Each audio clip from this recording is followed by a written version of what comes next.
योद्धा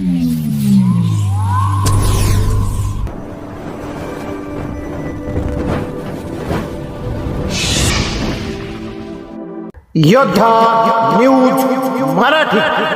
नवी मुंबई तुर्भे स्टोअर येथील रहिवाशांचे ठाणे बेलापूर मार्गावर उड्डाणपुलासाठी रास्ता रोको आंदोलन, शाळकरी मुलांसह शेकडो रहिवाशांचा सहभाग.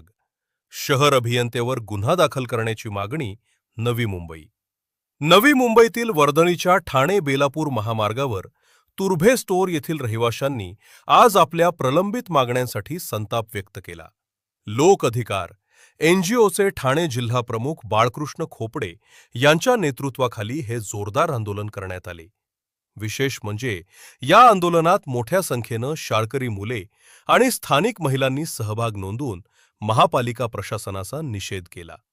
काय आहे मुख्य कारण?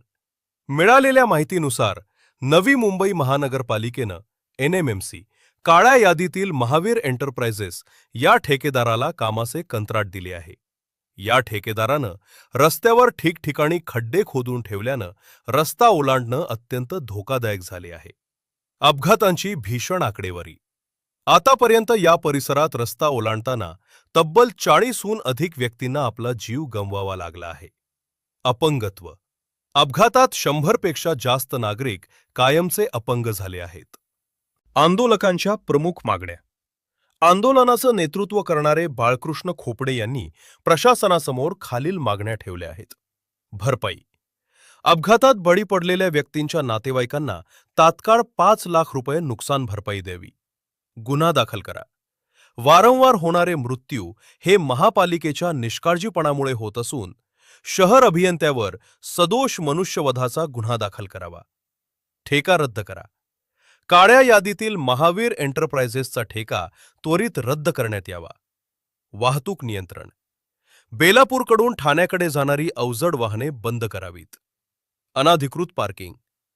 रस्त्यावरील अनाधिकृत टेम्पो स्टँड आणि धोकादायक पुलाखालील वाहन पार्किंग त्वरित हटवावी.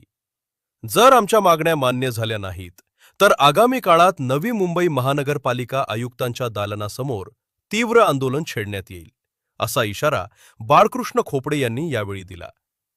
चिमुकल्यांचाही सहभाग.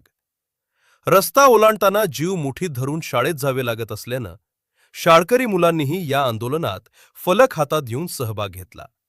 आम्हाला सुरक्षित रस्ता द्या, उड्डाणपूल कधी होणार, अशा घोषणांनी परिसर दणाणून गेला होता.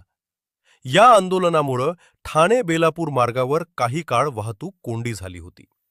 स्थानिक पोलिसांनी मध्यस्थी करण्याचा प्रयत्न केला, मात्र जोपर्यंत लेखी आश्वासन मिळत नाही तोपर्यंत मागे हटणार नाही, अशी भूमिका रहिवाशांनी घेतली होती.